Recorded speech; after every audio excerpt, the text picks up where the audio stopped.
everybody, and welcome back to Mod Driven. That's right, I've changed the name of the channel because number one, I didn't like the other name, Robmotive Project Cars. It's just too long. I didn't like it.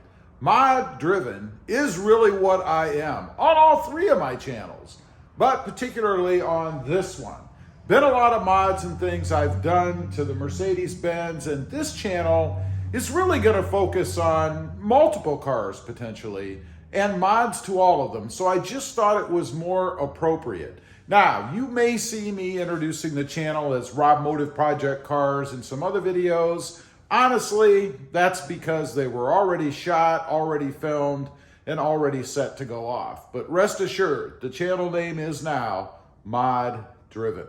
So what I wanted to talk about today are a couple of problems I've had with the new Mercedes-Benz.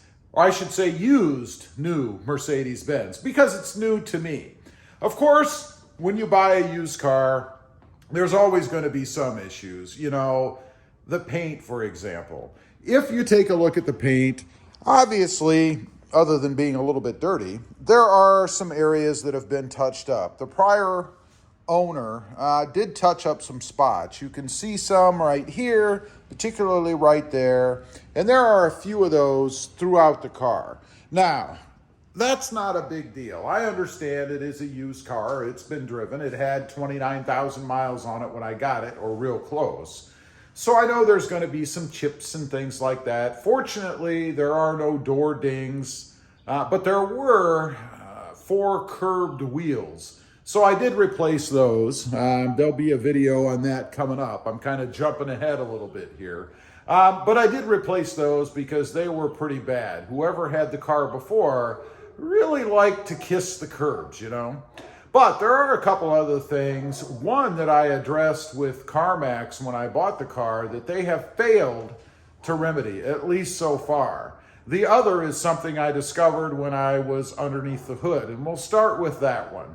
I'm talking about the engine cover. I had popped the engine cover because I was gonna paint the emblem on that cover. It has the star on it, the Mercedes star logo. And I thought, as a fun little mod, I would pop that out and paint it. Well, since then, I've decided that kind of looks good or goes with the car better anyway, the way that it was, and that was silver. So I reinstalled it, left it as it was.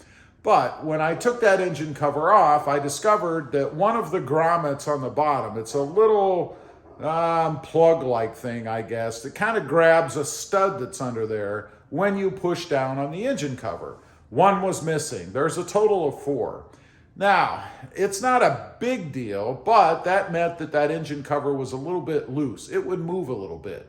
And keep in mind, we're talking about a Mercedes-Benz. It's supposed to be quiet and smooth. It just didn't make sense to me to leave that alone. I was not aware of it when I got the car. I would have addressed it with CarMax, although I'm not sure if it would have made a difference, as I'm going to get to in just a minute. But I did buy one from a Mercedes dealership. I think it cost me $2, something like that. A pretty simple thing to fix, to remedy any sound or rattling that you might get under the hood. That one was pretty easy. The other thing that I discovered, and there's really 3 things here, I guess, but the second one is that it didn't come with the fix-a-flat kit that it's supposed to come with. Now, there is no spare tire in the Mercedes-Benz. So, if something should happen, you either have to call a service or fix the flat yourself.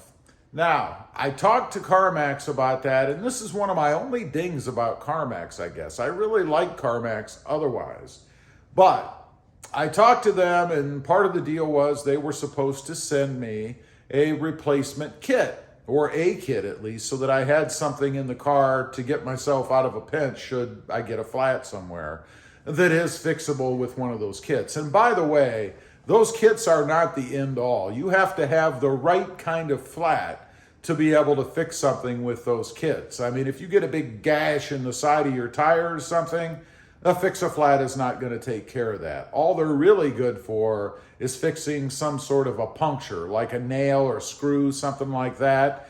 And keep in mind that if you squirt that fixing stuff inside the tire, it's going to cake all over your TPMS sensor, And now you're going to have to replace the sensor down the road as well. So you got to decide what's more important, to get moving or maintain that sensor, I suppose.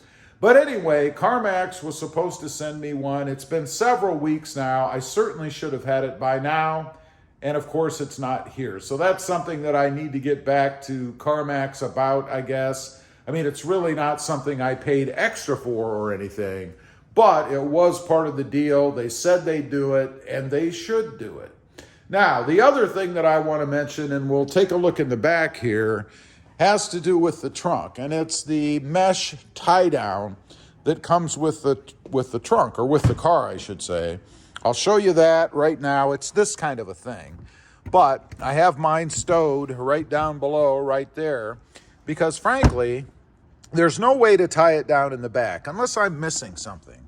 I believe, and if you look at both sides in the back, right here you're going to see a little cover, if you will, and then over here you'll see that cover is missing. That's because I think there's some sort of a tie-down mechanism like that that's supposed to be back there, or that you can put in to be able to use that mesh to secure things in the trunk.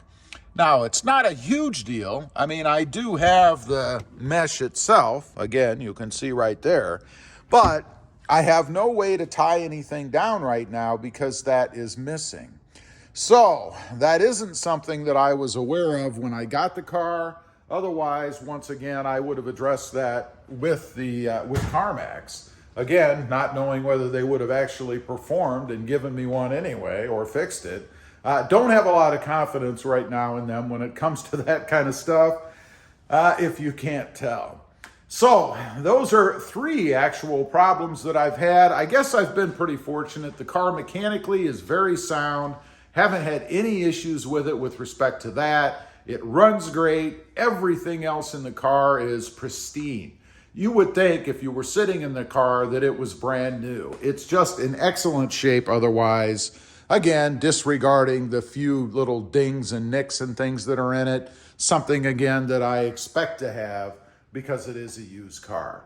Anyway, I just wanted to get on, kind of give you guys my experience with the car. Of course, these things can happen with any used car, but something to maybe keep a heads up if you're in the market, you're looking for something, whether it's a Mercedes or not, it doesn't really matter.